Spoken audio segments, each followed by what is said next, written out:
Okay, welcome everyone to our study of Nectar of Devotion. Today we're beginning lesson 4. First of all, a little revision.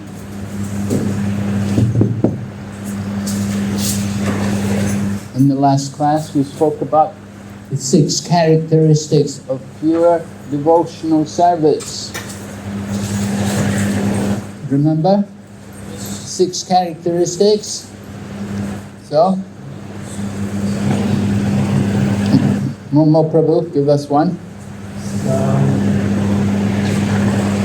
One is, got the Sanskrit term, but it's to be free from all sinful reactions. Distress. Free of relief from distress. Right, relief from distress. What's the Sanskrit? Kleshagni. Right. All right, next one, Prabhu. Next is Shubhada, giving all auspices. Shubhada. Auspiciousness, right? Beginning of auspiciousness. Then Moksha Lagutakrit, meaning? Gives liberation. Huh? Gives liberation. Moksha. Gives liberation. Derides liberation. Means not important. If you deride somebody, you know, it's no significance, no meaning, not very valuable. Because one who is doing devotional service is already liberated, so he doesn't care about it. So he derides even the conception of liberation. Moksha Lagutakrit. And then one more. Sudurlabha, meaning? Rarely attained. Rarely achieved, right, rarely attained. Good. And then, Prabhu?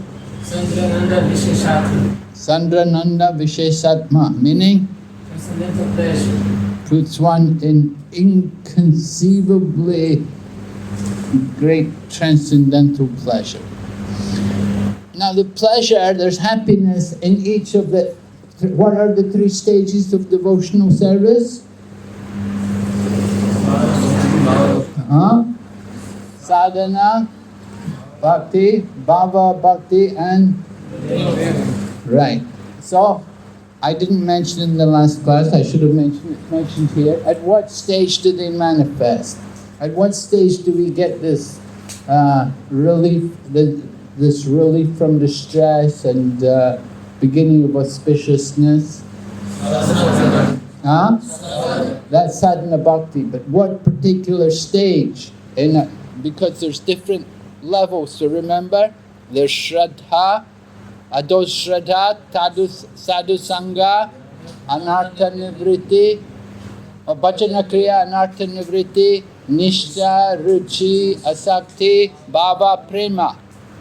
Right, so which level do we get this sadhana bhakti, relief from distress and beginning of auspiciousness? We should be nishtha. We should be at the level of nishtha to experience that.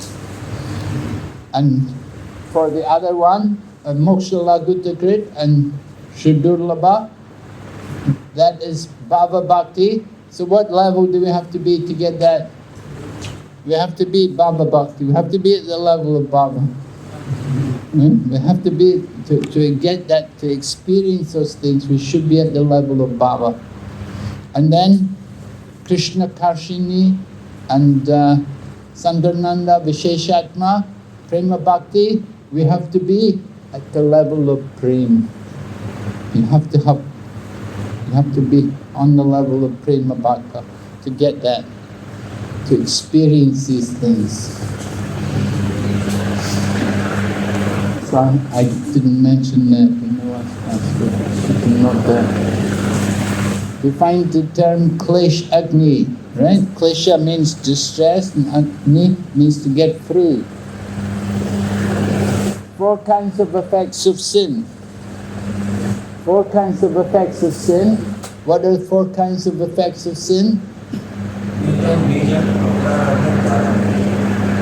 Kutam, Bijam, up. Okay. And then how devotional service has the power to nullify all kinds of sinful reactions with reference to appropriate analogies. Who can give an analogy about how devotional service nullifies all the sinful reactions? Forest fire clears away all the serpents or the snakes. All the snakes, what are the snakes like?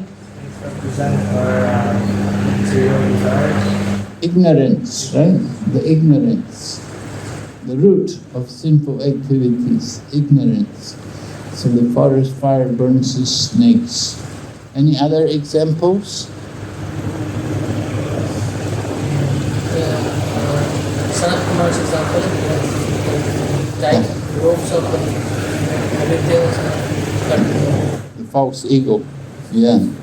Yeah, okay. Good. Okay.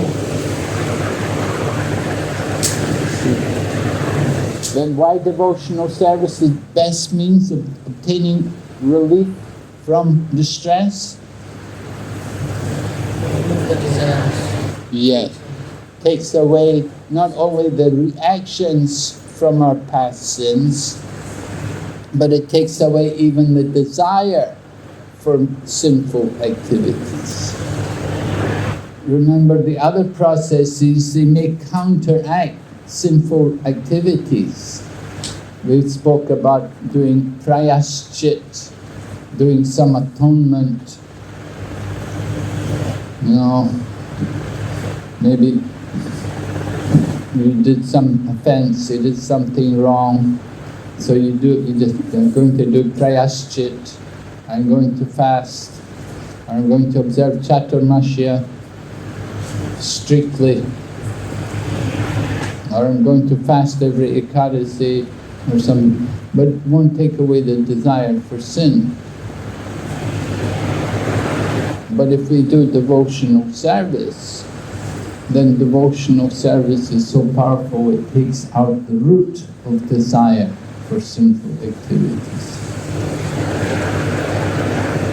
Okay, so we're going ahead. This is the second part about pure devotional service. It's all based in chapter 1 of the Nectar of Devotion. So here you have the 6 items, 6 characteristics of devotional service we've mentioned. We're going to speak first about Shubhada, meaning all auspicious, the beginning of all auspiciousness. And there's the Sanskrit definition of Shubhada, not important for you. Right? You can see the relationship between the 3 levels of devotion and the 6 characteristics. Sadhana Bhakti, there's 2 characteristics. Bhava Bhakti, there are 4 characteristics. And Prema Bhakti, there are 6 characteristics. So first one, Sarva Jagatam Prinanam, compassion for everyone. Krishna consciousness. We're meant to be compassionate for everyone. Some people, they may have compassion, they think about their community, or maybe they're nationalists, they have compassion for people of their own country. And we're compassionate for people who share our beliefs. But Krishna consciousness, one who's a devotee, should be compassionate for everyone, every living entity. We care about everyone.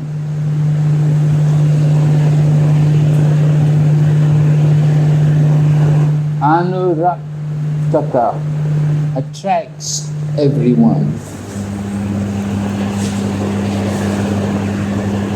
Krishna is all attractive. He attracts everyone. Not only the cows, all the birds, even the trees. Lord Chaitanya was in the jungle, the wild animals all came, danced with him. So Anurakta. Sadguna, bestows good qualities. Bestows good qualities. Prabhupada talks about how education is important. People spend a lot of money on education. Sometimes your parents may want to send you to a private school or to a better school, go to a better college. People who have money, who have big money, then they'll spend a lot of money to put their children into a better school, a good school, to get the better education. But it doesn't mean that they'll be actually better.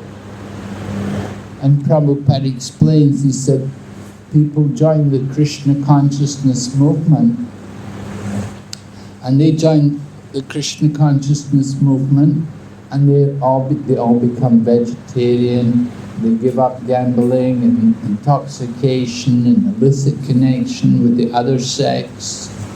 They develop all good qualities. Wake up early in the morning, taking early morning bath, washing their cloth every day, these kind of things. But people who go to universities, they go to big educational institutions, they're drunkards, womenizers, sex mongers, gamblers. They have all the worst habits. They're supposed to be educated, but they don't have good qualities. And Prabhupada also talks about sometimes people do yoga, hatha yoga. Prabhupada saw when he was in New York in 1960s, there was one yoga teacher there, and people would go and do yoga, and he would teach them to meditate, and he would say, meditate, now you are controlling the moon. And they would say, I am controlling the moon. Now you are controlling the sun. I am controlling the sun. It's so nonsense.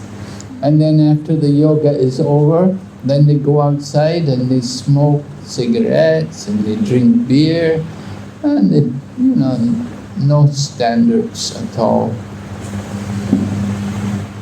So yoga and education, material education, these things are complete failure in developing good qualities. You don't develop good qualities by getting this kind of education or going to these yoga schools. It's a farce. Nobody goes there to develop good qualities. But people who come to Krishna consciousness, they're automatically trained to develop the good qualities.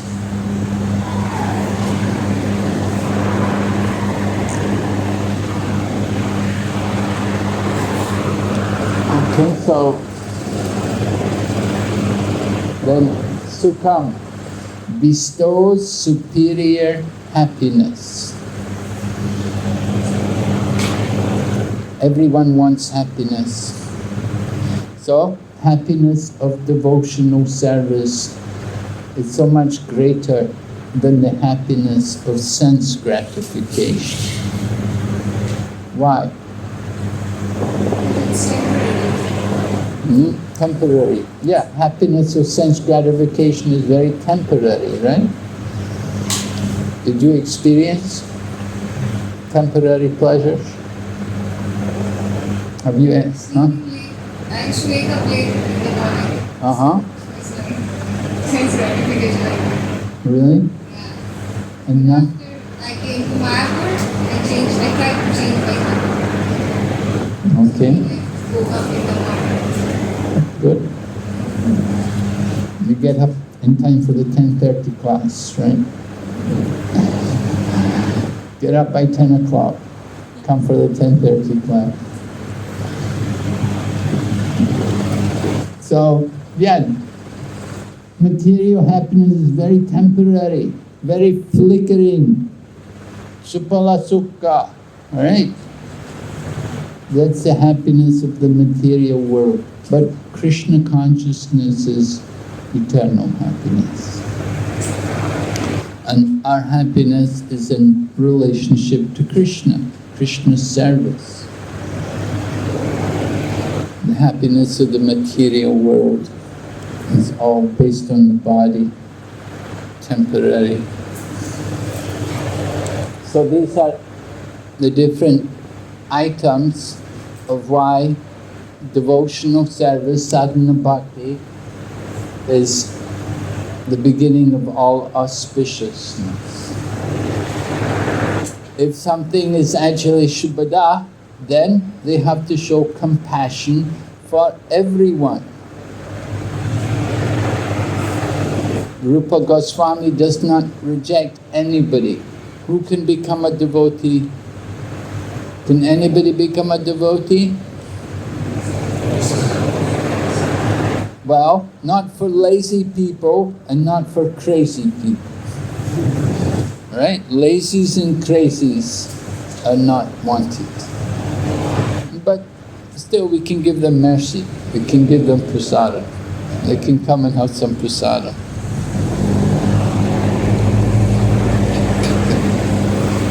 Because Prabhupada was preaching in America in the 1960s and 70s.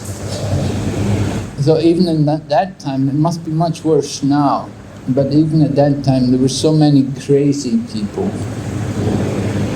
Really crazy people, you know, because of the influence of big cities and drugs and things. So just so many crazy people. I mean, you can understand if you look at the news anytime, you can see the type of things which go on in America, the murders and the crimes, and you know, there's just so many crazy people. They're just so mad, some of them. And so the level of sanity is just so amazing, and it's so bad. Because of the material atmosphere, people become so insane. So we try to make people sane, try to bring people to a level of sanity. And if we can't, then just come and eat prasadam. But it will be difficult to bring them into Krishna consciousness. Then attracts everyone. And we do see when the Harinam party goes, then people are attracted. People are attracted to come and see Krishna, just like all the way out here in Mayapur. It's quite a distance from Calcutta. And people come all the way from Calcutta, and even from places much further away than Calcutta, people will come to visit Mayapur. And so that's the attractive nature of Krishna consciousness. And Krishna is all attractive, and people are attracted to come. They want to see Krishna, they want to take part in the program, they want to hear. So Krishna attracts. And then bestows good qualities. People have to change. You come to Krishna consciousness, there will be a change. You can't expect to be the same. We come to Krishna consciousness, you know, sometimes the men would come with long hair and beards and everything. And so they have to shave up, cut all the hair off and shave the beard. And the women will come with the mini skirts and their hair all over the place, hanging down. That's not really what's wanted. So women also change. They learn to dress in a more refined, cultured manner. The material world, the women want to expose their body. But in the Vedic culture, women cover the body. So people change, they become different. You come to Krishna consciousness and just spend a little while in the association of devotees and you change. Just like Manaji said, waking up early in the morning. You go home, people are up late all night watching movies or something, and then they sleep very late and then wake up very late in the morning. But you come to Krishna consciousness, you sleep early, wake up early. It's a different program. So there is a lot of change. And this is sadguna, developing the good qualities. And then the superior happiness. Of course, the pigs are also enjoying. The dogs are also enjoying. They're also doing their eating and sleeping and mating and defending. But we don't want that kind of enjoyment. We don't want to enjoy like the hogs and the dogs. We want the higher happiness. That is Krishna consciousness. So there's happiness in sadhana bhakti, there's happiness in bhava bhakti, and there is the greatest happiness in prema bhakti. The happiness increases. Sadhana bhakti is the beginning of this transcendental happiness. But you get more happiness at bhava bhakti, and you get the greatest happiness at prema bhakti.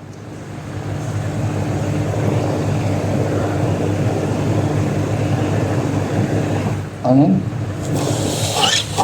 Read. Compassion for everyone and attracts everyone. Srila Goswami has given a definition of auspiciousness. He says that actual auspiciousness means welfare activities for all the people of the world. The Krishna consciousness movement is so nice that it can render the highest benefit to the entire human race. Everyone can be attracted by this movement and everyone can feel the result. Therefore, Rupa Goswami and other learned scholars agree that the broad propaganda program for the Krishna consciousness movement of devotional service all over the world is the highest humanitarian welfare activity. Alright. This is Srila Prabhupada describing about Shubhada, how Krishna consciousness is all auspicious. It's beneficial for all humanity. So, people talk about humanitarian work. There's a great need for humanitarian work all over the world, especially now with the pandemic. So many people are suffering.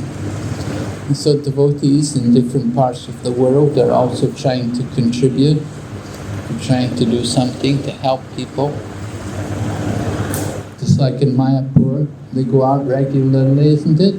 Distribute prasadam.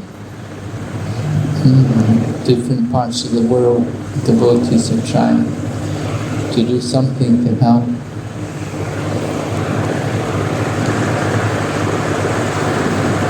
This is the verse from Srimad Bhagavatam, which describes about how a devotee will develop good qualities. One who is actually a devotee, they will develop good qualities. But somebody is not a devotee, it's mentioned, hara avabhaktasya. Abhaktasya means not a bhakta. So somebody is not a devotee, then even though he may be very expert in doing a lot of material things, like maintaining the family, or even performing mystic yoga, but if he's not a devotee, doesn't really have any good qualities. Why not? Because he's still under the modes of nature. Sometimes he's in goodness, sometimes he's in passion, sometimes he's in ignorance. You know, somebody may say, oh, I'm a good person, I don't need to chant Hare Krishna, I don't need to go to see deities, I don't need to go to temple, I'm a good person, I don't lie, I don't steal. He may say that. But he may say he's a good person. Sometimes he's a good person. But he's not pure goodness. Because it's not pure goodness. What is the nature of the modes of nature? You studied the Bhagavad Gita. The nature of the modes. There's always competition between the modes of nature. Sometimes the mode of goodness is prominent. Sometimes that goodness is conquered by passion. And sometimes that goodness is conquered by ignorance. Just like somebody may, I'm a good person, but then Saturday night comes, and he gets really in Maya and he goes to, maybe go to the bar and drinks or something like this, Well, maybe it's a wedding party and there's a lot of alcohol and a lot of meat and they eat all kinds of things.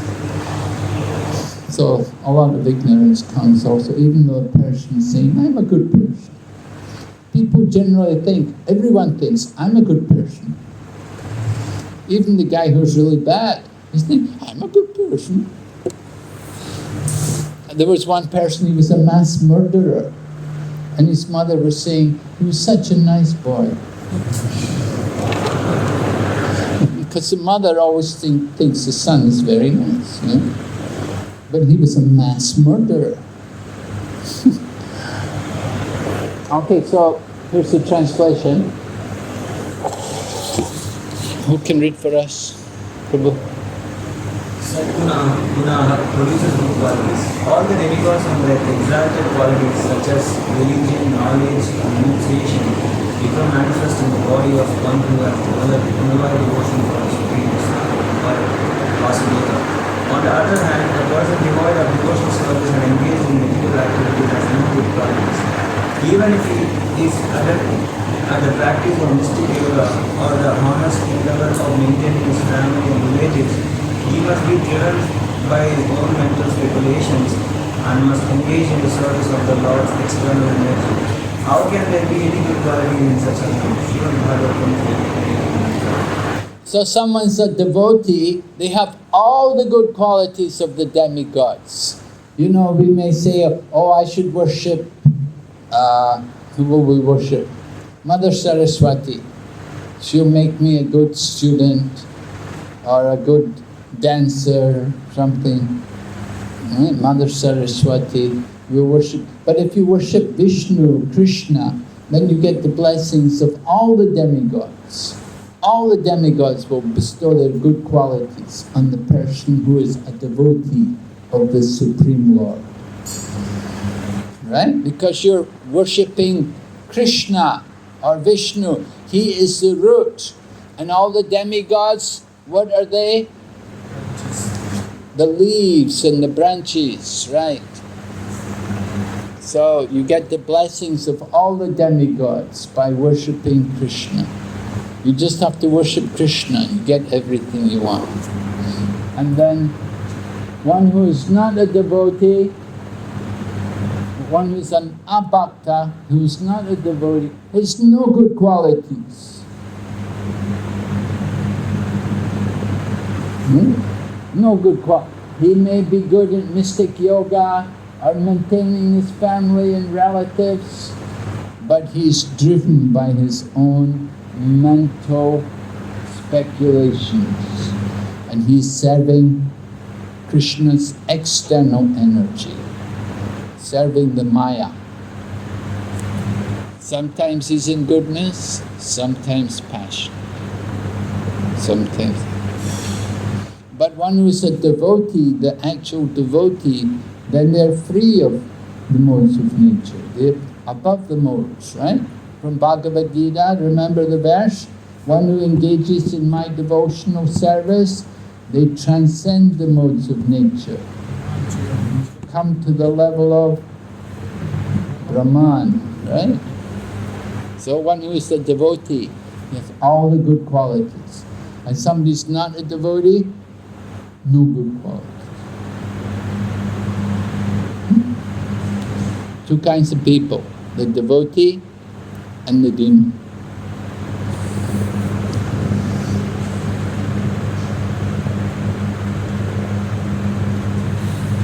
Yes? Mataji? Sadguna produces good qualities.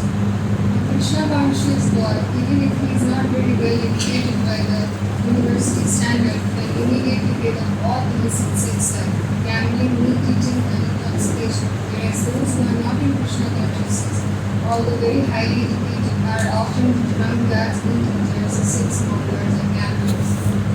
These are practical proofs of how a Krishna conscious person becomes highly developed in good qualities, whereas a person who is not in Krishna consciousness is not useful. Is it true? Yes. Yeah, we have experience. You go to the universities, so many of the students, they have drug problems, they have drinking problems, they have their love affair problems. They're being educated in the premier educational institutes, but they have all the worst qualities.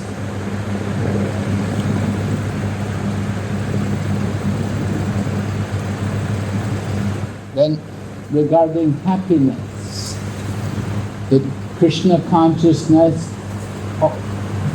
one of the items of this beginning of all auspiciousness is happiness.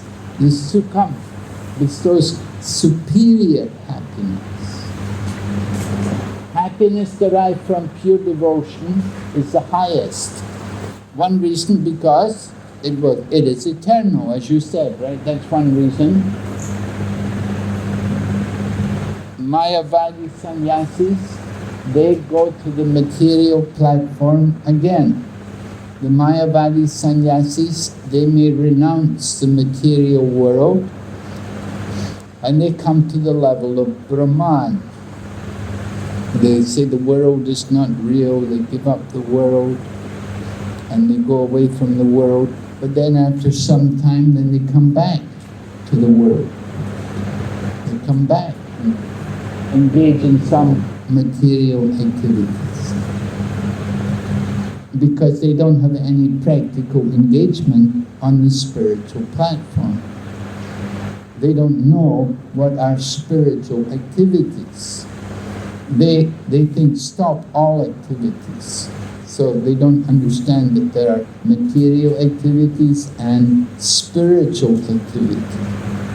A devotee engages in spiritual activities. But Mayavadis, they don't know that there's such a thing as spiritual activity.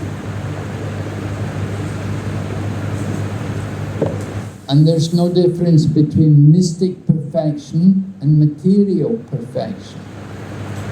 Mystic perfection means to get the yoga powers, yoga siddhis. It's another material perfection. Why? Who can explain? What are some of the yoga siddhis? Yes? You can give an example of anyone siddhi, you can enter into stone. So the person says, actually scientists have dug tunnels and they go to subway, they can enter into stone. Another example, they can walk on water. Like, you gave an example like person. You can pay 2 rupees to a boat, you can walk across the ocean. Yes. The perfections which you get by the yoga siddhis, they have been achieved by science and technology. Just like I want to talk to my friend in America. How will I do it? By mental power? No, just get a mobile phone and and you get a WhatsApp connection and you can call America and talk to it. And so you don't need to become a great telepathic mystic yogi. You want to fly. The Maharishi they were teaching people how to fly. So okay, fly. Go and buy the airplane ticket and go in the airplane, fly. You don't need to spend so many years trying to learn to get some yoga power. Prabhupada said he met the one man asked him, said, what kind of fruit do you like? And Prabhupada said, oh, I like pomegranates. So the man said, oh, pomegranates. He said, the best pomegranates grow in Kabul. He said, I will bring you one just now. The man held out his hand and then a pomegranate appeared in his hand. And the man gave it to Prabhupada. So this is one kind of yoga siddhi, that they can produce something from a faraway place. But we can also do that. You go to the market, you can buy things in the market. This is from Kabul, this is from China, this is from here, from there. So you don't need to spend so much time to get these mystic perfections, because it's already there. Yoga perfections, Prabhu was saying, become very heavy, or you can become very light, like a feather. So we can do all this. You go in the airplane, the airplane's flying in the sky. So no difference between material perfection and mystic perfection. And one can derive great amounts of temporary happiness by achieving yoga materialistic perfections. So temporary happiness. You get some temporary happiness by yoga perfection. You get some people will do great austerities to try to get these yoga powers.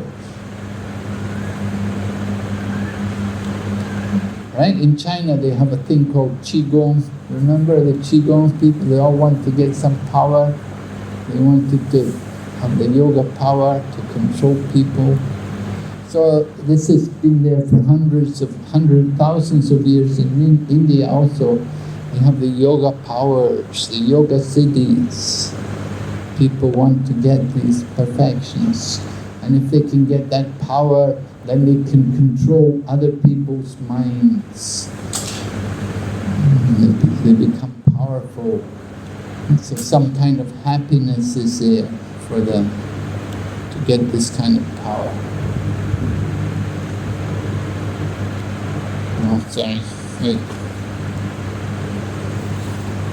The happiness derived from devotional service in Krishna consciousness is so transcendental and so unlimited that there's no other happiness to compare to. The other happiness is very limited and temporary. And this is a prayer offered by Prahlad Maharaj to Lord Nrsingadev. Mataji, can you read for us?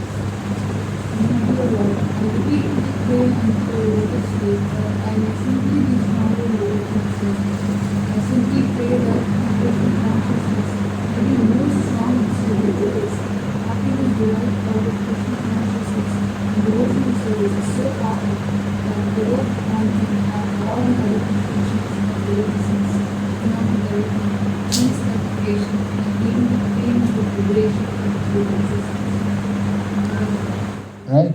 Prahlad Maharaj is saying the happiness from Krishna consciousness is greater than the happiness from these, what is called the purushas, the material desires, religiousness. People practice dharma, they practice religiosity, looking to get happiness, to get some prosperity, to get some material success. So people are often religious for that motive. So dharma, and then economic development, artha, sense gratification, karma, and liberation, moksha. So dharma, artha, kama, moksha. The four goals of material life. People trying, this is like their goal for their prosperity in the material world. But Prahlad Maharaj is saying, the happiness from these things, nothing compared to Krishna consciousness, compared to the happiness of devotional service. So Prahlad said, I don't want that. I don't need that other kind of happiness.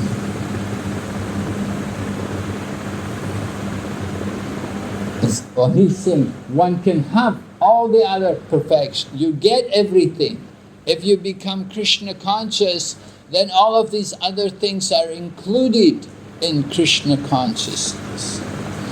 Just like if you have 1 lakh rupees, you have 100,000 rupees. It includes 50,000 rupees, it includes 20,000 rupees. It's all included within the 1 lakh. So one who has Krishna consciousness, who has pure devotion, he gets the results of all of these other things automatically. You don't have to try for it. You just have to be Krishna conscious. You just have to be a good devotee, and you will get all the results of dharma, artha, kama and moksha. It all comes easily to the devotee without any effort.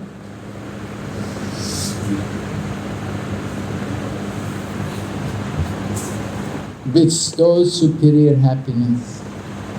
Afam. Wherever one has analyzed different sources of happiness, he has divided happiness into 3 categories, which are happiness derived from material enjoyment, happiness derived from answer extreme dhamma, happiness derived from Krishna dhamma. Yes. So, we don't say there is no happiness in material enjoyment. There is happiness there. There is happiness in material enjoyment, but it is not very great, and it is very temporary. And there is more happiness in identifying with the Brahman. Right? You identify with the Brahman. I am Brahman, Aham Brahmasmi, I am Brahman. There's some happiness there. At least there's no suffering. There's relief from the suffering of the material body because you're detached from the body. You know yourself to be a soul. So the nature of the soul is to be happy. Anand, right? So the happiness of Brahman is greater than material happiness. But the highest happiness comes in Krishna consciousness, when we connect with Krishna through devotional service. So 3 levels of happiness. What level of happiness do you want? You want happiness like the dogs and hogs? No? You sure? I hope so. I hope you're sure. Yeah. We don't want to be like the dogs and hawks. They're happy. They're thinking, I'm happy. You know the story? Indra was cursed to become a pig. And he was a pig, and he was a pig, and then the guru came. Brihaspati came, he said, okay, you've been a pig long enough. He said, no, you come back. And Indra said, no, I'm happy here. I have my pig family. And we get our pig food every day. And he was a big fat pig. Yeah. And he had so many little piglets. He said, all my piglets are here, all my children, my pig wives. I don't want to come back with you. So Guru said, okay, just wait a minute, I'll go and get the butcher. So butcher came with a big knife. I said, where's that big fat pig? So Indra said, okay, take me back with you. But Indra, the point is, even the pig is in such a horrible existence. They're thinking, I'm happy. I'm enjoying. The jackals are thinking, I'm enjoying. Every night you hear the jackals, and you're thinking, oh, we're having a good time here. Everybody's asleep, we run around, we can enjoy. All these humans, they're all sleeping. And they're happy, they're thinking, they're enjoying. And so there's happiness, all different levels. But the highest happiness is in Krishna consciousness, to understand our spiritual nature. So happiness derived from Krishna consciousness is superior because, first of all, because it is eternal, whereas the others are temporary. And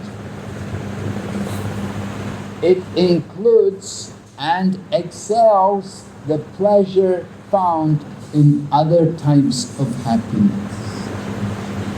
So much greater happiness is there in Krishna consciousness. Much greater. Yeah, we also eat, but we don't eat like the pig. I hope. We also sleep. We don't sleep like the pigs, like the dogs. No, we're getting happiness. Happiness is there. Devotees' happiness. Prabhupada said this movement is simply for recreation only. Chanting, dancing and feasting. So this movement is just a recreation. Of course we don't get so much with the pandemic on, we're not getting so much chanting and dancing, but that's temporary, that's not it. In some parts of the world, devotees are still chanting and dancing, although it's somewhat suppressed here. In Mayapur just now and other places it's suppressed, but other parts of the world, devotees are still, many places the devotees are still chanting and dancing. They go out every day, Harinam, Sankirtan. Even though they have pandemic, it's depend on Krishna.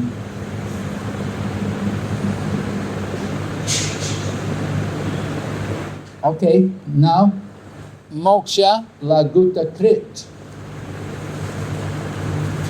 Meaning? What's the meaning? Marriage? Marriage? Moksha laguta krit means? We don't care for liberation, right? We deride. You deride somebody. You don't care for them.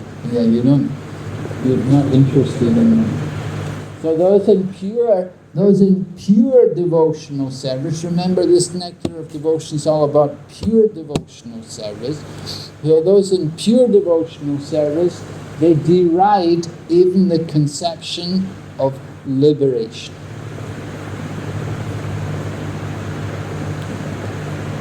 Some quotations to help us understand how we can deride liberation. Now, I said for Mayavadis, the monists, the impersonal, their goal is liberation. They want to know, are you liberated?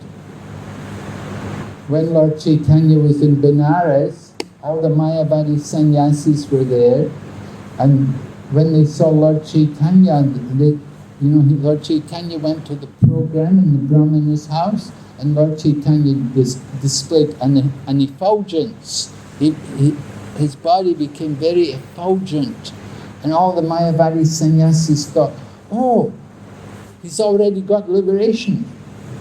They thought, he's achieved the moksha. They had great respect for him, because they thought, no, he's liberated. So their goal is to get that moksha. One devotee was chanting, and they said, Prabhupada, when I chant, I see a light. What did Prabhupada say? Keep chanting. Huh? Keep chanting. Keep chanting, it will go away. Prabhupada was, we're not interested just to see the light. We want to go through the light.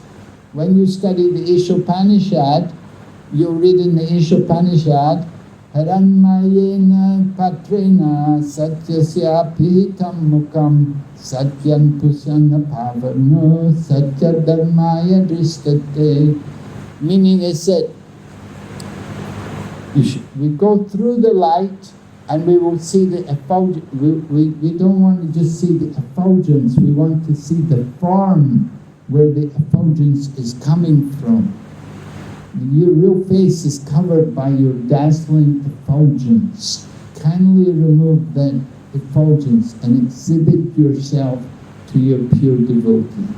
That's the prayer in the Sri Ishopanishad. So impersonalists, they're attracted by the light. They stop at the light. But we want to go through the light to see the person. We're not interested in just liberation. They give the example when the first train came. When the first train came, people all wanted to see the train, never seen a train before. And some people came and they saw the light.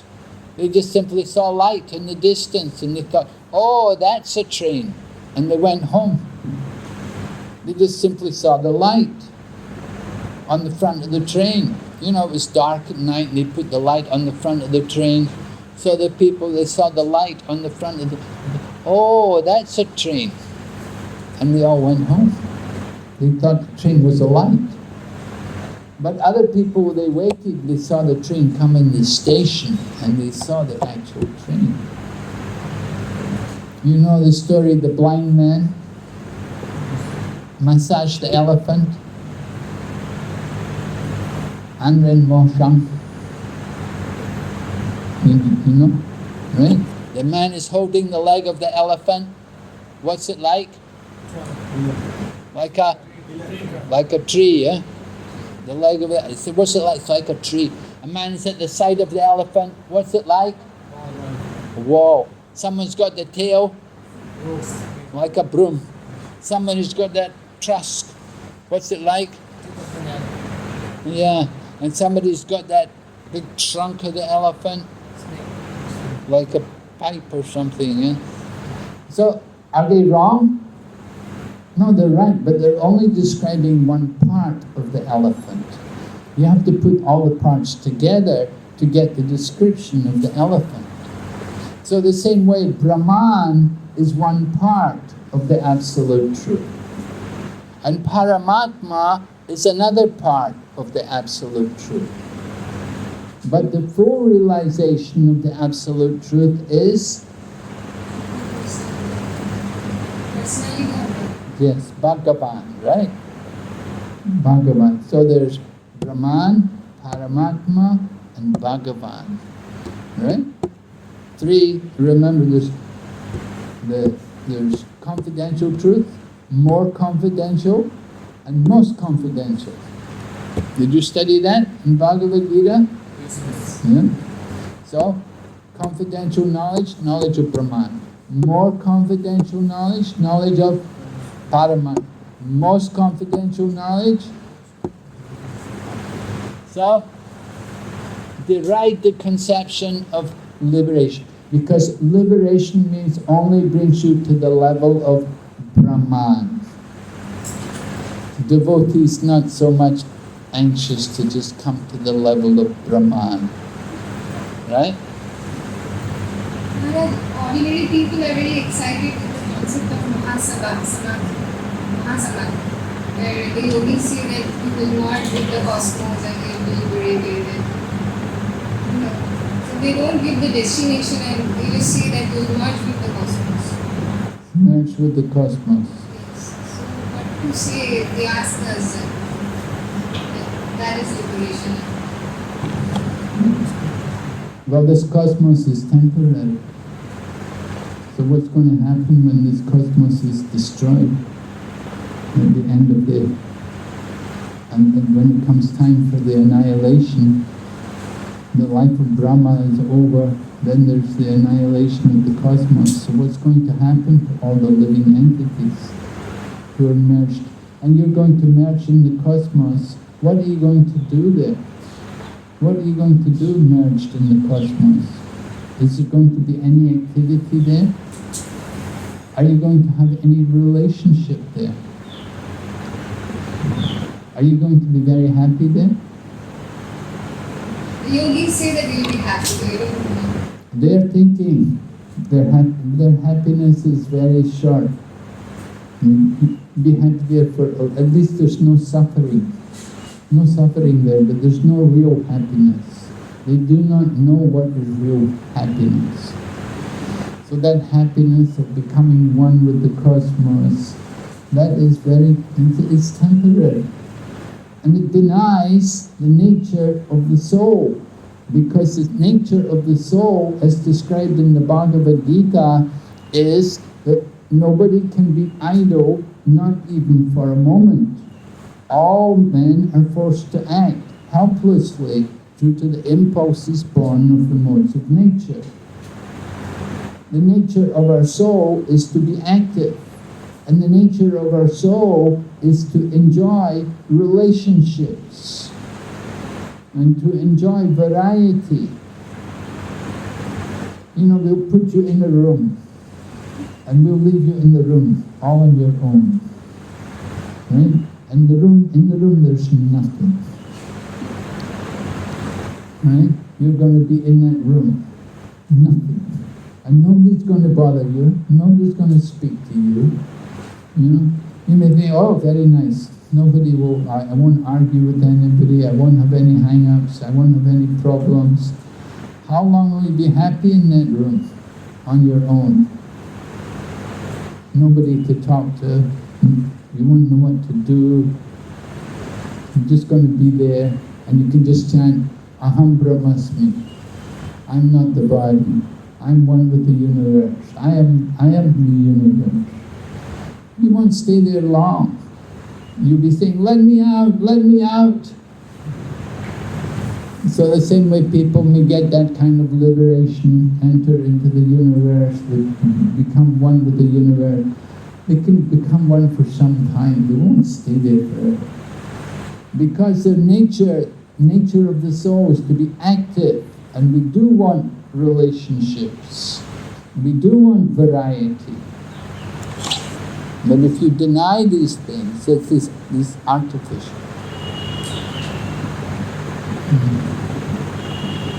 So they come back to the material world. Alright, the rites of conception of liberation. Who hasn't read for us yet? Is statement in Maya that as the person of the means makes sense and follow the pain with all respect to the senses, similarly joys, consciousness, economic well-being, sense gratification and liberation, follow devotional sense. Alright? Just like if you follow Mamata Banerjee, you know, if you're in her entourage, you know, wherever she goes, you know, then, you know, she enjoys facilities. You know, she's the chief minister. So naturally, wherever she goes, you know, she enjoys the facilities. Everywhere in Bengal, at least anyway, she will enjoy all the facilities because she's the most important person in Bengal. And everybody who's with her, they will enjoy too with her, right? So here it's talking about the queen and the maidservants. The queen has her maidservants and attendees. You know, she has the people, just like Mamata Banerjee or any other big person, big woman. You know, they'll have people, they'll tell her what to dress, they'll arrange, you know, you carry this, you put on this, you wear this, and, you know, different things, you know.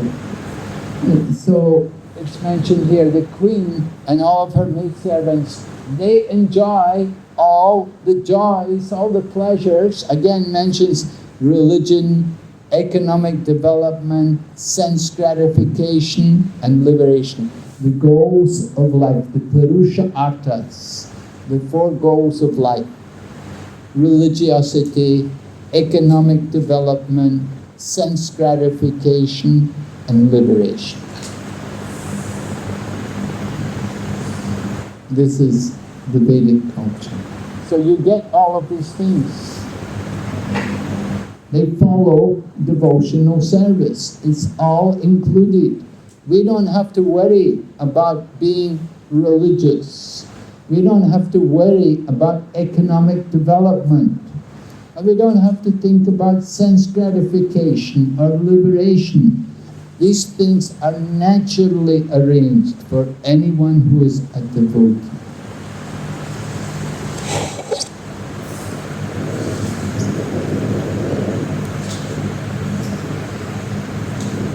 Then Sudurlabha, pure devotional service is rarely achieved.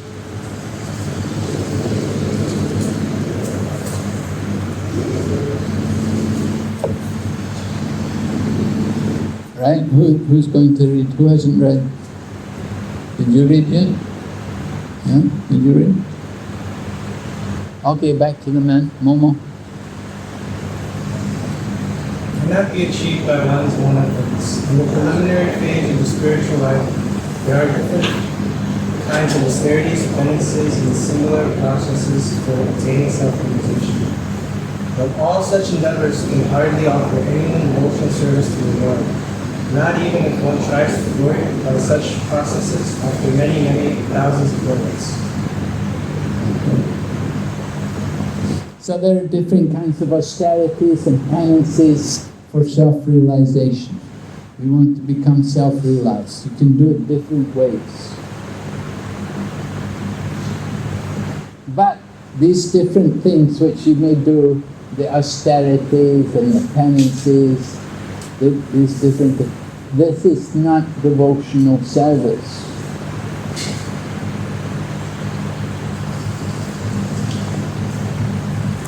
You don't get devotional service so easily.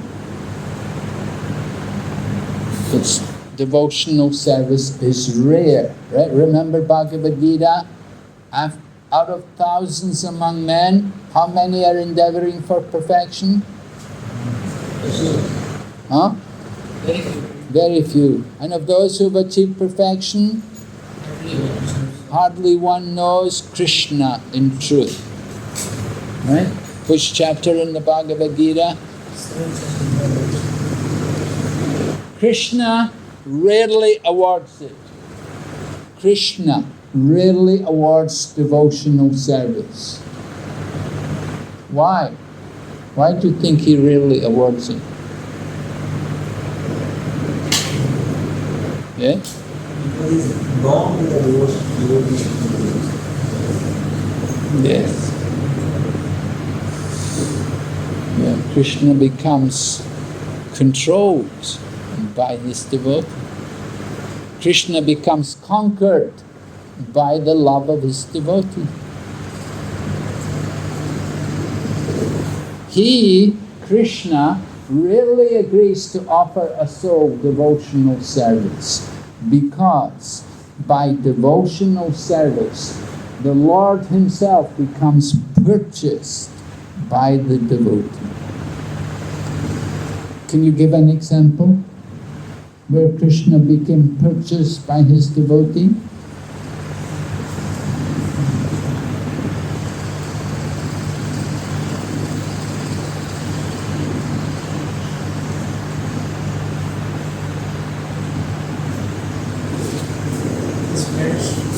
Huh?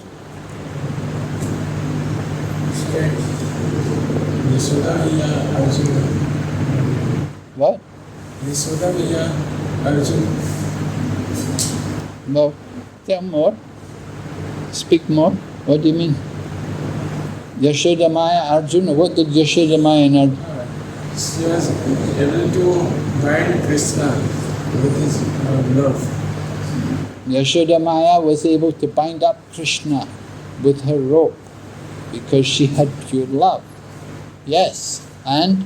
Arjuna, Lord Krishna became his charioteer. Yes, Krishna became the chariot driver for Arjuna. Now, to be the chariot driver means to become the servant of Arjuna. But Krishna is the Supreme Lord. but Krishna comes as his chariot driver. So these are examples. Any other examples? Krishna used to play with these cowherd boys. They used to climb over him, beating them down. You have to take us. Okay. They were subduing him. Cowherd boys would sometimes defeat Krishna. Vrindavan orders Krishna to bring his shoes. Krishna would carry Nanda Maharaj's shoes on his head. Huh? Prabhu? There is a custom that Krishna was making community and none of them came to visit them. Then Krishna washed his feet. Krishna washed Narada Muni's feet.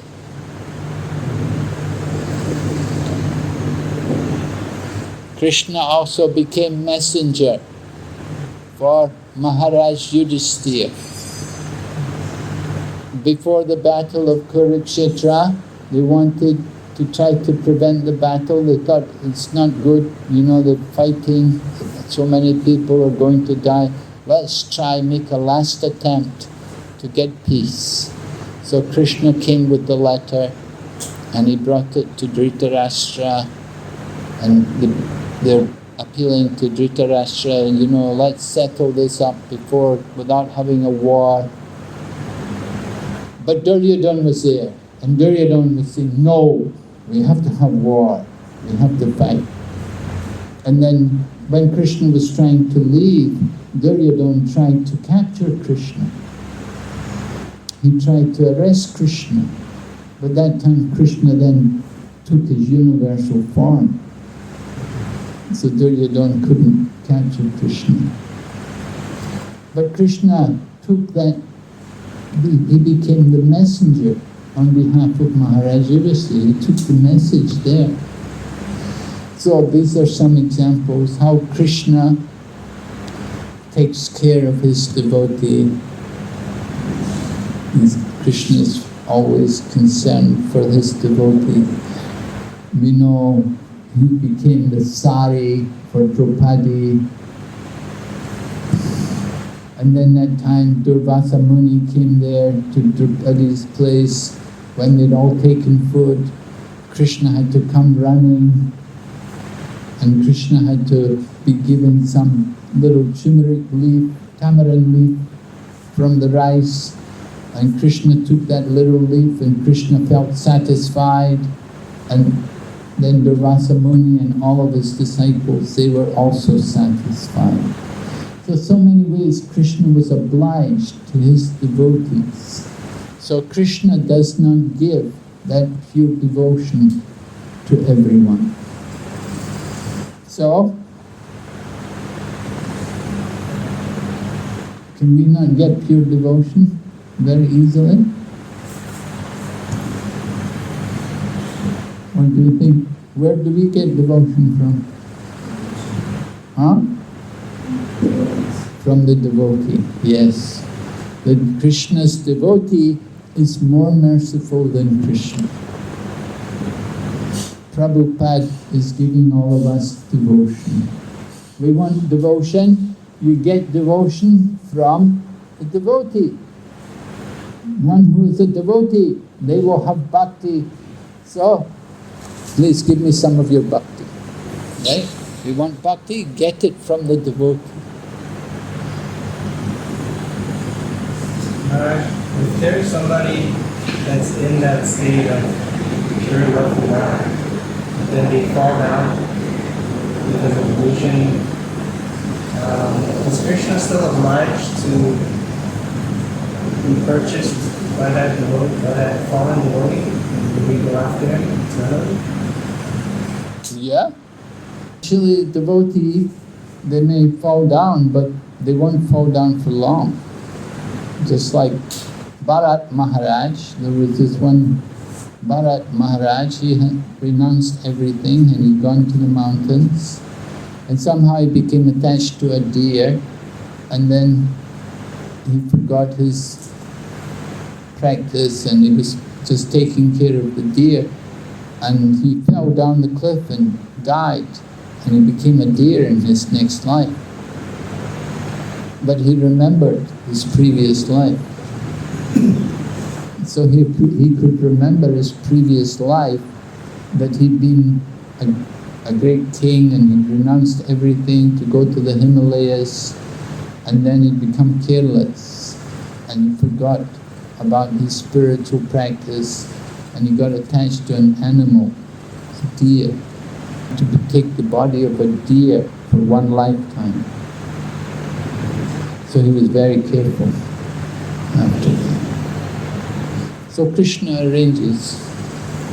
Actually, devotees, I quoted yesterday, Api Chitsuraracharo, even though they may perform the most sinfully, they quickly become righteous and attain lasting peace.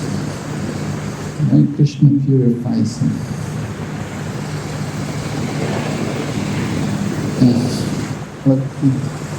So, Krishna becomes purchased by the devotee. We say, Yasya Prasada Bhagavad Prasado, Yasya Prasad Nagatito. Right? What's the meaning? You don't know that song? You don't sing that song? You know, you people, usually the Bhakti-Shastri is done by people who are all getting ready for second initiation. And you people come, you're not even first initiated. And many of the things you don't know, like that, the morning songs which we sing, Guru Vastika. Do you ladies know? Apa? Mutidama? Huh? Which reads the lyrics, actually. You don't remember all? Oh, okay. Do you know, you two ladies at the back? Do you know? Guru Vastika? Huh? You sing it? You know the last verse? Yasya Prasada Bhagavad Prasado, Yasya Prasad Nagatikitopi. You know the meaning? What?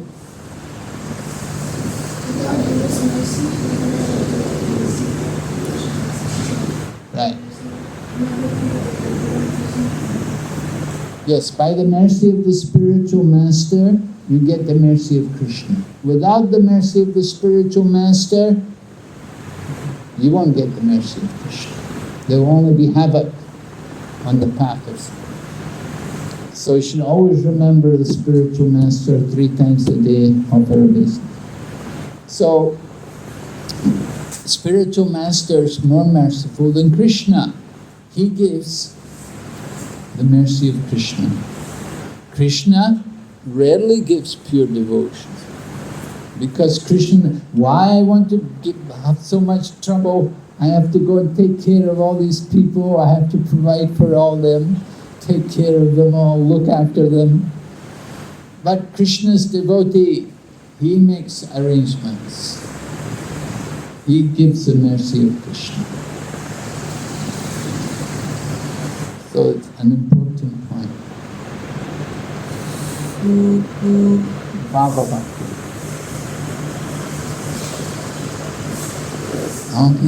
Sandrananda Vishesh Atma. Maybe before we do this, we'll take a break. Let's have a Gayatri break, 10 to 12. We'll go on.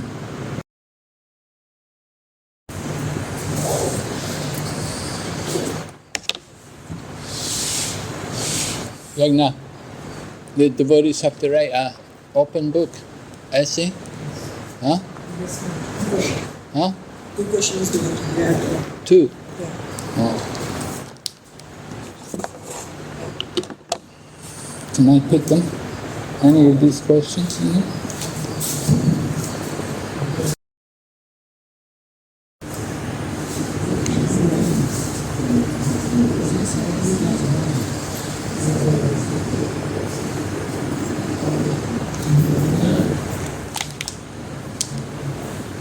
So Hare Krishna, you have to write some open book assignments for this course. So Yagnath Prabhu is saying you have to do 2 questions from this unit on the open book assessment questions.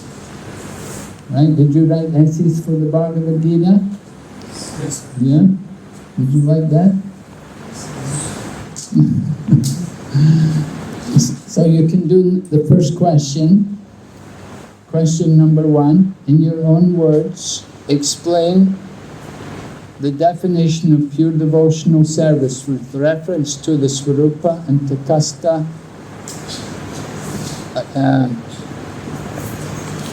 Lakshana. Prabhupada's comments, examples, and appropriate specific Sanskrit words. So number 1. And the other one you do, we want you to do number 8. We haven't done it yet, but we'll cover it later. Describe the significance of the 5 most important items of sadhana bhakti with reference to chapters 12 and 13 of Nectar of Devotion. Discuss in your own words practical ways you could improve your practice of the 5 most important items of sadhana bhakti. I thought that would be a practical question for you. Right? You can think how you can improve your practice of devotional service. Alright, Prabhus? So question number 1 and question number 8.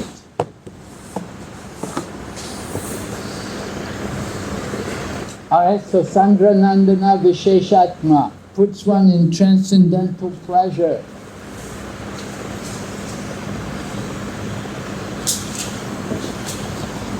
Srila Rupa Goswami says, if Brahmanda, or the happiness of becoming one with the Supreme, is multiplied by 1 trillion fold, it still cannot compare to an atomic fraction of the happiness derived from the ocean of devotional service. Right?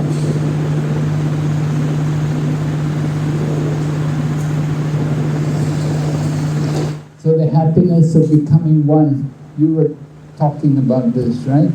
You were asking, people want to become one with the Brahmanda. Brahmananda, the Brahmanda means the universe. One with the universe. You want to become one with the universe. There's some tiny pleasure there. But even if it's multiplied by 1 trillion fold, you know 1 trillion, there's a million, and then there's a billion, and then there's a trillion. So it's a big number. You multiply it by 1 trillion, and still it doesn't equal even an atomic fraction of the happiness of devotional service. So that's a statement from the scriptures. There's some happiness in becoming one.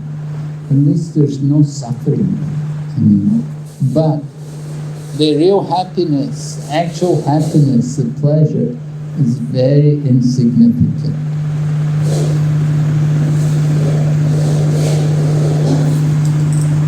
Looking at different levels of happiness. We heard about in sadhana bhakti.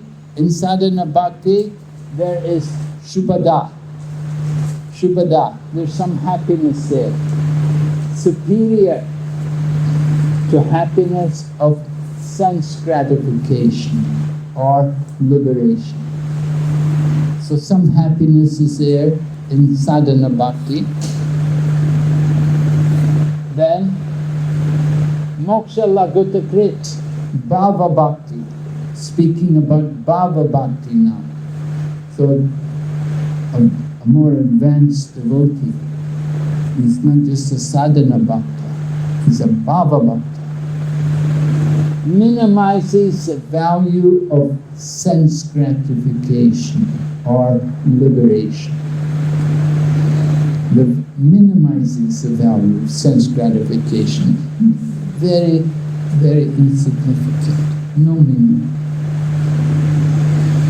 Because he's getting, but then the highest happiness comes in Prema Bhakti.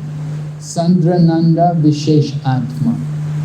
So incalculably superior that one cannot even perceive the existence of sense gratification or liberation. Cannot even perceive that happiness because there's just so much pleasure in Prema Bhakti. He's so absorbed. He doesn't even think about the happiness of sense gratification.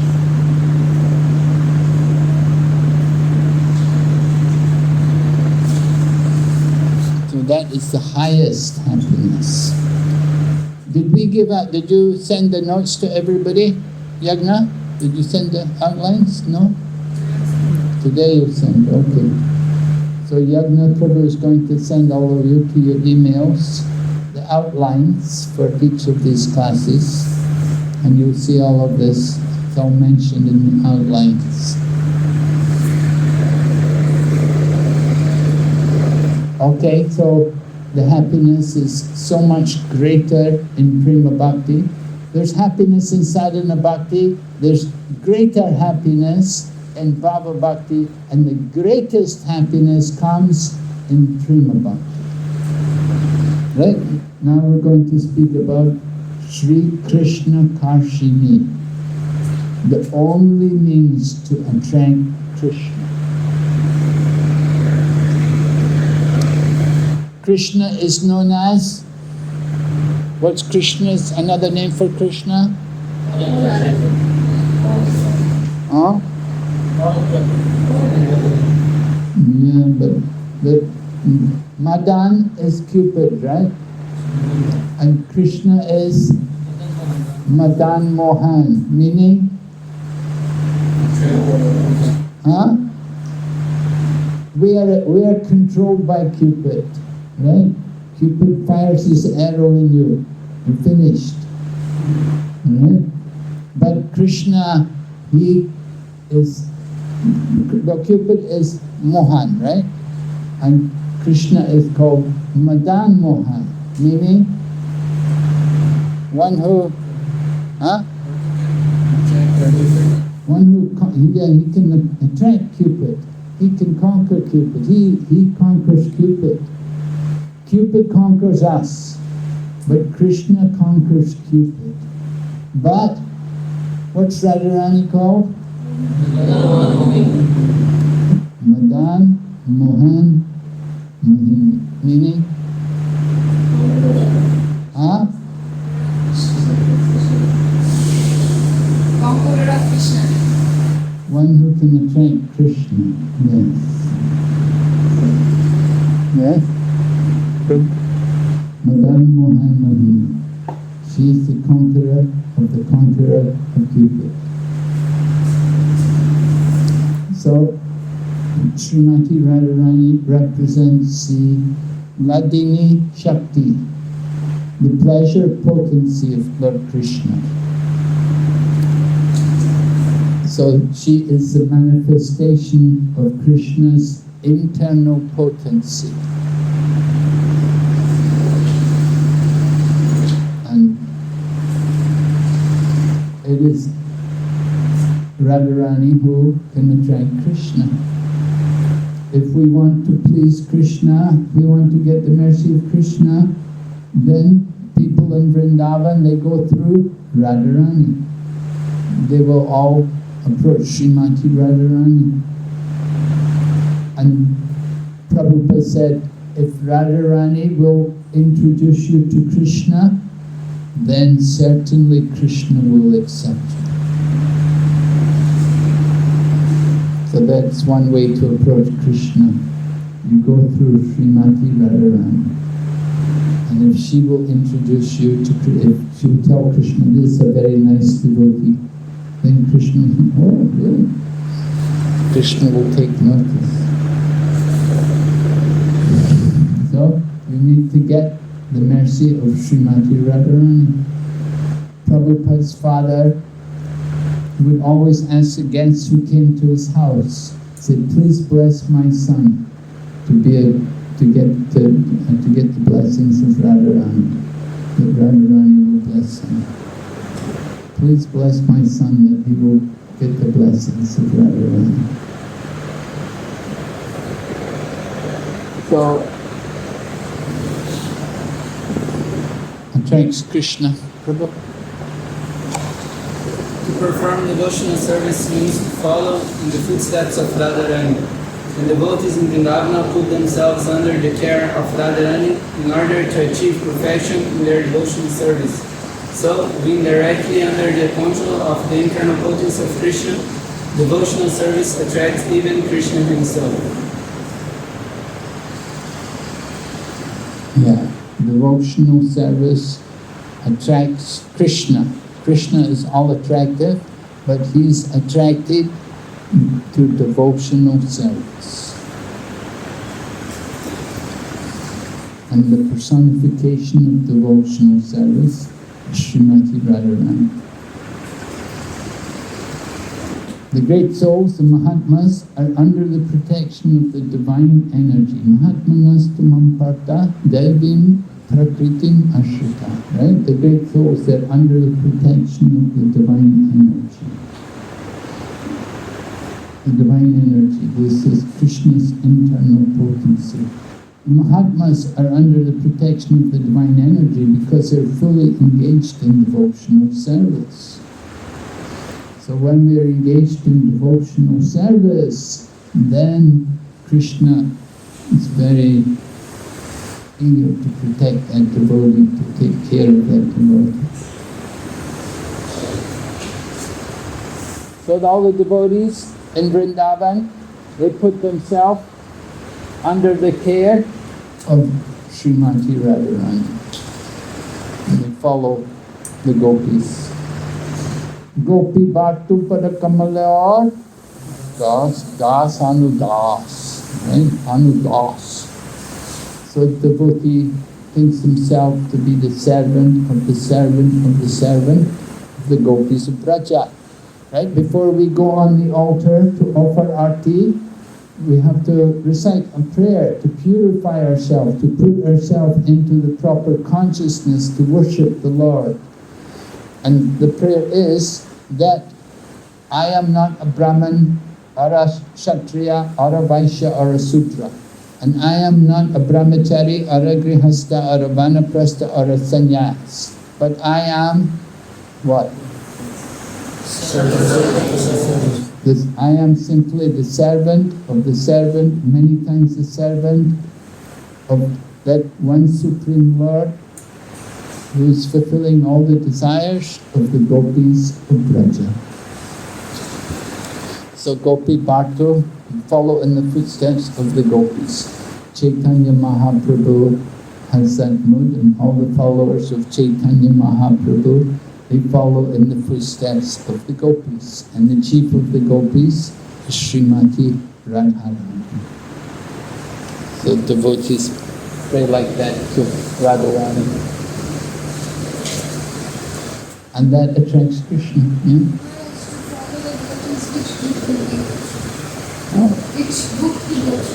Which book to go through? Nectar of Devotion. This book. You're doing the right book. This book. This will teach you how to follow the gopis. You learn everything about pure devotion from this book. Just keep reading. So 6 characteristics. Little review. Fresh Agni. Relief from material distress. Material distress, 3 causes. Who remembers? Avidya. What else? Huh? What? Bijam. Okay, bijam. Yeah, bija or bijam. Bija or bijam. It's the meaning. It's the seed. And and what comes before the bija? Kutam. Yeah, the kutam. The bijam, before the bijam comes the kutam. Kutam means Interest.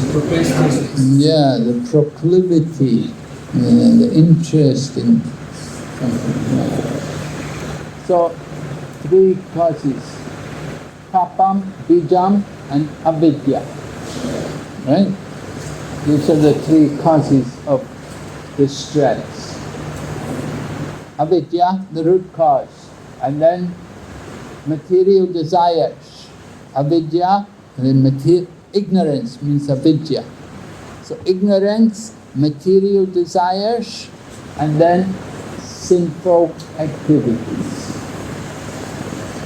Or sinful, we put there sinful reactions. Because of material distress, the reactions from the sinful activities.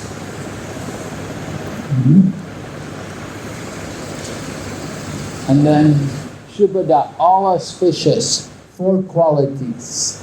First was compassion for everyone. And then second was all attractive, yeah. And then third one, good qualities. And the fourth one, happiness, right. Bestows superior happiness.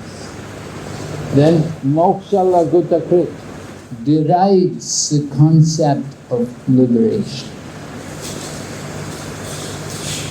Sudurlabha, rarely achieved. Why? Why is it rarely achieved?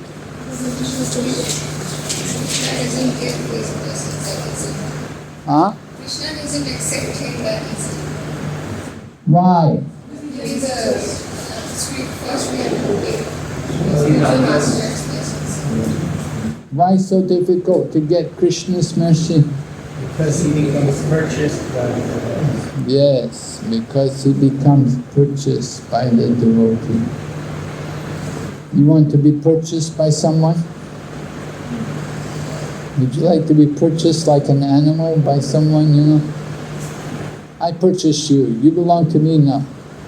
Stand over there, keep quiet, don't say anything. You know, like that, you know. Could you imagine being purchased by someone? No, couldn't do it, right? Difficult. But Krishna becomes purchased by his devotees. Isn't it true? Yeah? You like to be purchased by someone? Huh? Spiritual master. Yeah, spiritual master, right. You should be purchased by the spiritual master.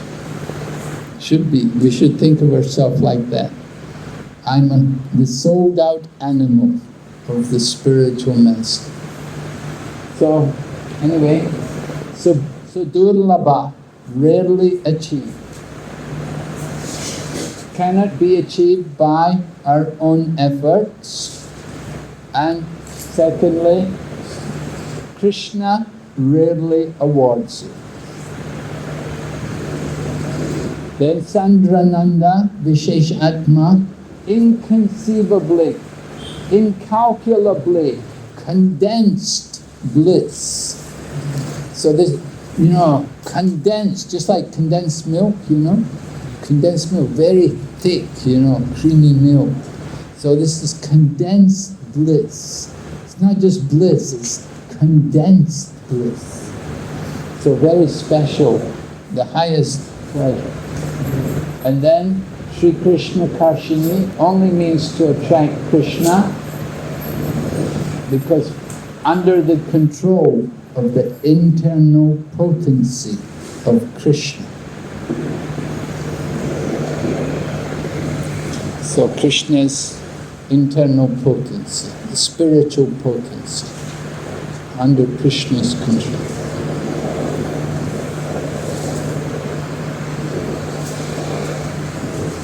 All right, you want to do this? A short drama illustrating some interesting aspects of your group's given characteristic. I don't think we'll do that. We don't have a lot of time. We'll just go ahead. examine the 6 characteristics of pure devotional service. Right? At what stage does the sadhana bhakti develop? At what stage does sadhana bhakti develop? Nishta. Nishta means? Nishta means? Fixed. Right? Very fixed. Very fixed in the regulated principles. Very fixed to do your hearing and chanting. So the seed for, like the seed of desire for sinful activities, can you say that they get like erased mainly like when a person comes to Nishta and previously they're like, I'm just trying to understand according to the stages. Oh no, coming from Shraddha and all the way to Prema. So for the seeds of desire for sinful activities, I'm just wondering if it has to do with that too for, you know, at some point, like, if they do, like, gradually get erased as one comes to the higher stages, or it starts from Nishta, let's say, before that, they are not erased. I'm just trying to... Yeah, when you get to Nishta, then the material desires are all removed at Anartha Nivritti. When you're at Anartha, all the anarthas, the unwanted things in the heart, they're removed. So before you get to Nishta, you have to go through Anartha Nivritti, the removal of the unwanted things from the heart. Right. Otherwise you won't get to Nishta. In our community, we remove all material desires. But we see in Bhagavatam, Baba says, still there, material desires, which is next to Prema.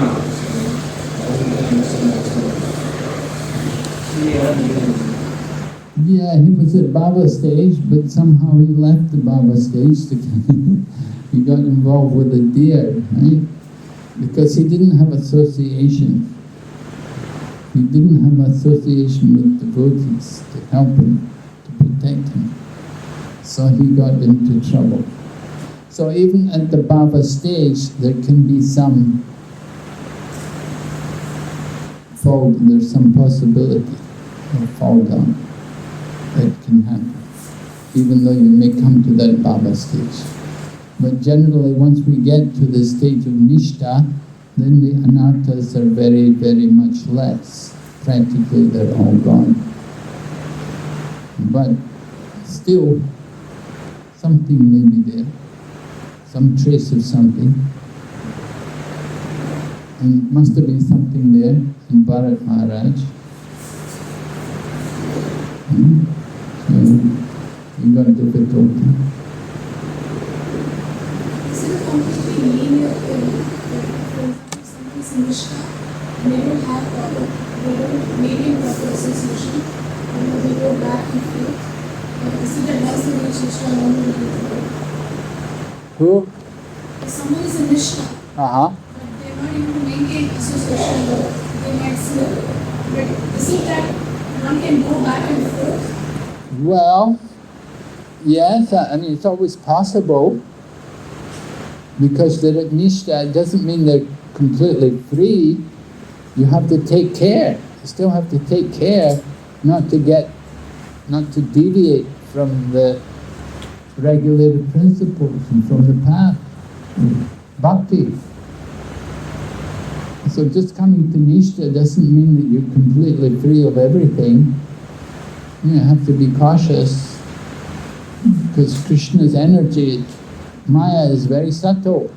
He's always thinking to trap us, to see how pure are we, how sincere are we. So there's always sometimes some traces are there. Right? We say eradicated almost to nil. Right? So some trace of desire to enjoy the material world can still be in the heart, and we may come back.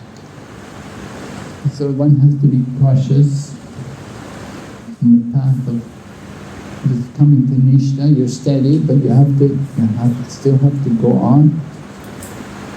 Is it correct to understand that like this example, if you are very Nishta, you fall down. But in this life, since you pick up where you left off, you can very quickly go back to where you were. Yes. You can progress. Right, yeah. Whatever progress you've made, you don't lose it, but just it's suspended and just delayed for some time. But whatever progress you made is never lost. It's just delayed. You know, you get suspended for some time. You're not able to go on. So that can happen.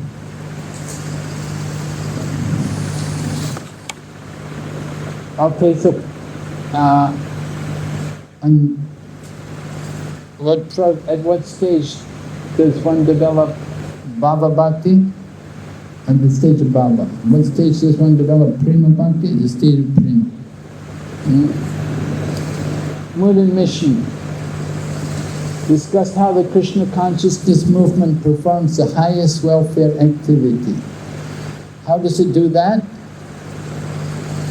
How are we performing the highest welfare activity? You're going to the root of sin. You're destroying the ignorance. Yeah.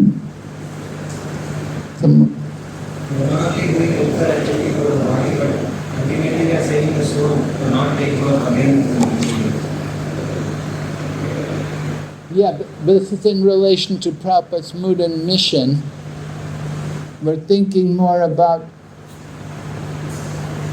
giving Krishna consciousness everywhere, to everyone, without discrimination. Lord Chaitanya said, every town and village, right? Nagor odigram. Right? Prithiviti achiyat nagor odigram. Sarvatra prachar hoibe moranam. Lord Chaitanya Mahaprabhu predicted the holy name would be heard in every town and village all over the world. Who's going to do it? This is the Krishna consciousness movement. This is the welfare activity. To go everywhere and distribute Krishna consciousness and give the program, give out Krishna consciousness, give the holy name, give prasadam, give association, give books and so on. This is a welfare activity. This is a real welfare activity. Distributing love of God to everyone, without discrimination, without considering who's qualified and who's not. Right? And Rupa Goswami, this is Rupa Goswami's vision. And Lord Chaitanya wanted this and predicted this. And Srila Prabhupada fulfilled the desire of Rupa Goswami and Lord Chaitanya by establishing the Krishna consciousness movement all over the world. International society.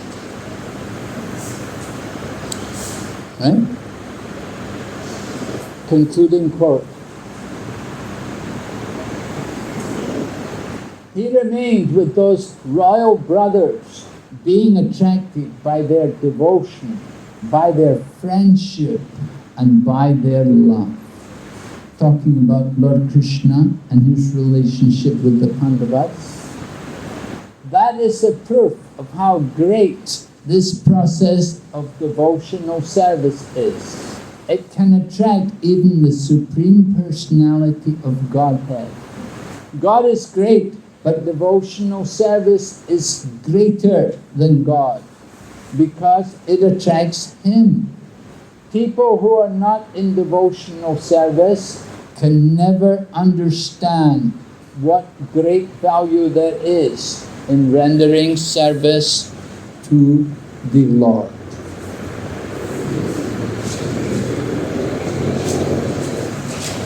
Okay? Srila Prabhupada ki jai.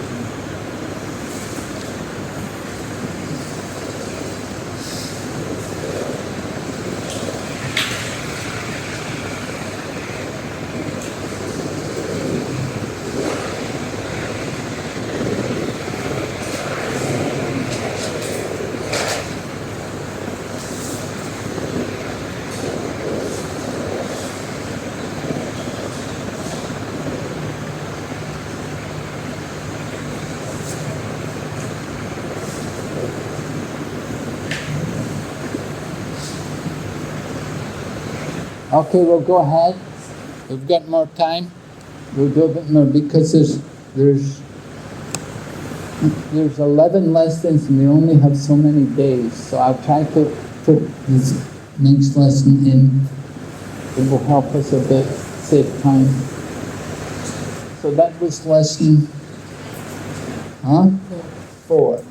Right, we're going to go on to lesson 5.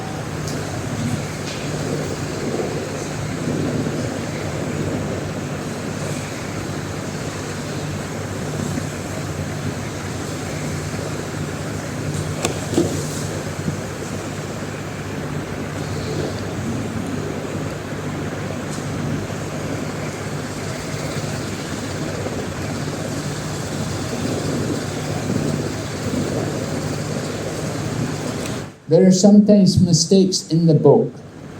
This was a letter just to discuss, was it right? There's something in the book. So he asks, almost mature. The following sentence seems to be imperfectly edited. Those effects described as almost mature refer to the distress from which one is suffering at present. And Bhanu Swami replies, an obvious mistake. The whole passage does not have much meaning. Better just forget about it and take the progress as. The progress as aparada, kutam, bija and parabda or phalanmukha. Right? 4 stages of sinful reaction. Remember? Aparada, kuta, bija, parabda. Since all the terms are vague, such as not yet fructified, before bearing fruit, would imply much later than bija, seed, and almost mature and already mature would appear to be close to each other, but are actually at the extremes. So, some of the difficulty in understanding this section is certainly when we first used to read it, I spent a lot of time trying to understand it. It's not very clear, not very perfect. So I should try to get the points right, The sequence is important, mentioned here. The sequence is aparabda, kutam, bija, parabda. The 4 stages, right? Okay. Revision. Okay, we did that. Okay, who remembers the verse? Any ladies remember this verse? Marriages. Who knows this verse? The whole verse, without looking at your book. Yes, go ahead. You don't know? Okay, tell me, just say Sanskrit.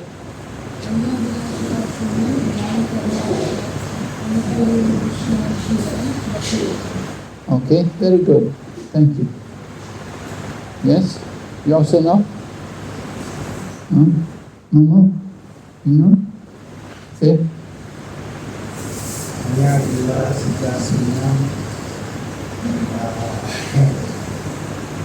No, you don't know. You Prabhus know? Yes? Say?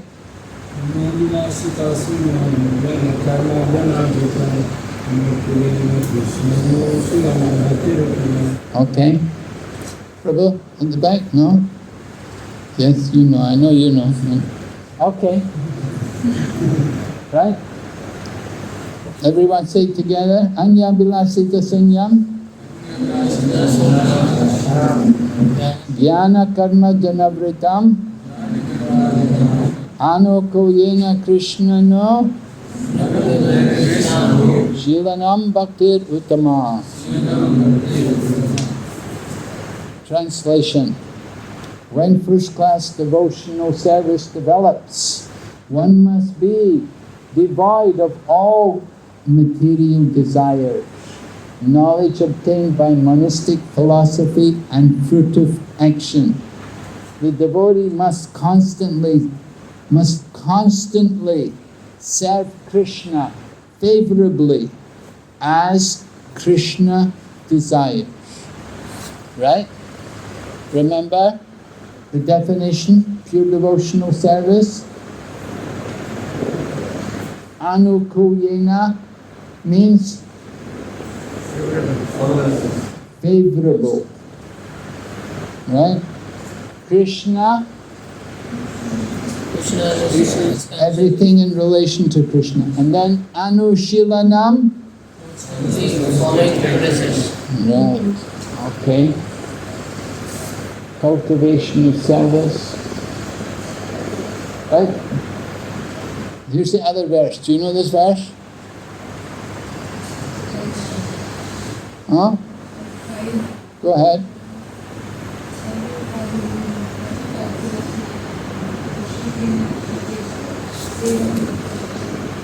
Oh, good, yeah. You've learned the verses. Where did you learn all these verses? Okay, good. Sarva Upadi. Upadi means designations.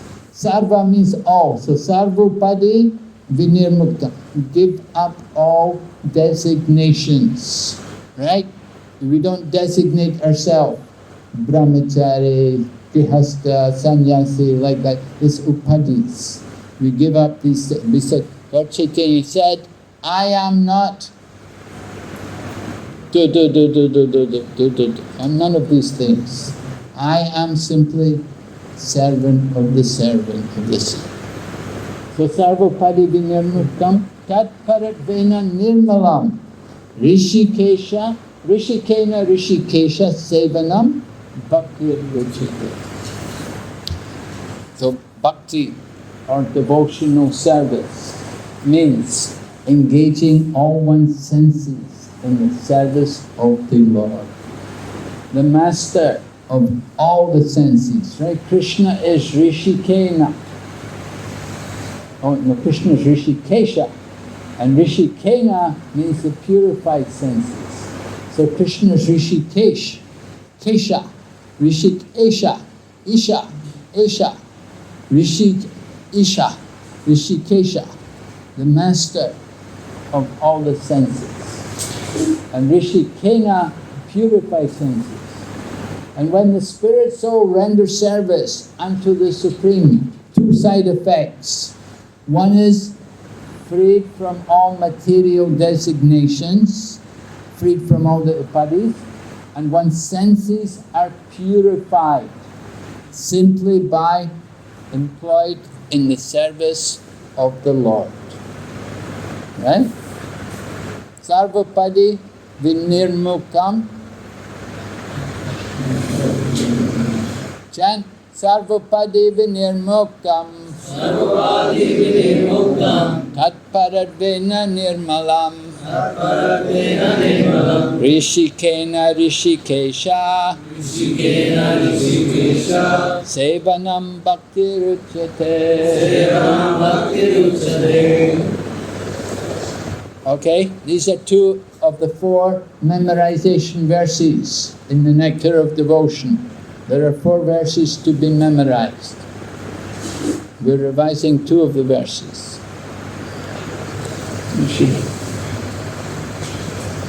No, we're not doing this assignment. No.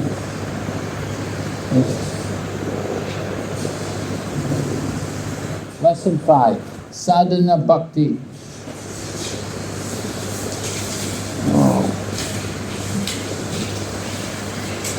Okay, 3 types of bhakti. What are 3 types of bhakti?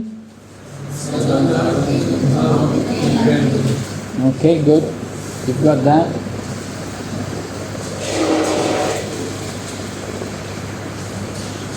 What are lahiris?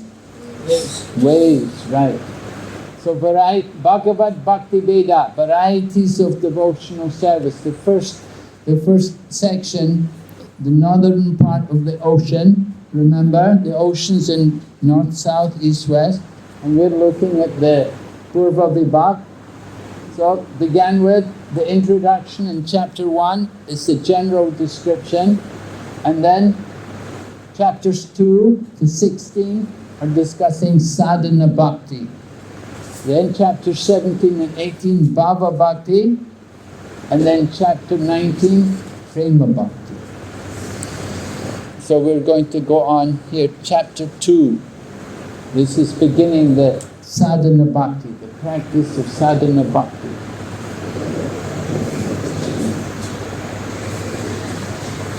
Who is qualified for devotional service? Talking about the eligibility for Krishna consciousness. Are you eligible? Right? Didn't they say, are you eligible to become a devotee? So, what is the qualification? This is a quote here. This is from Giriraj Swami, senior disciple, Srila Prabhupada. If someone has a taste for hearing discussions of Krishna from Bhagavad Gita or Srimad Bhagavatam, he is eligible to engage in devotional service. But someone who has taste for mental speculation and or argument, he cannot enter into devotional service. Here, taste means shraddha. Shraddha means faith, a combination of faith and attraction. So people have to be a little submissive to come to Krishna consciousness. If somebody's always arguing, why I have to do that, why, then that's not very good qualification for devotee. They're always challenging, arguing, and speculating.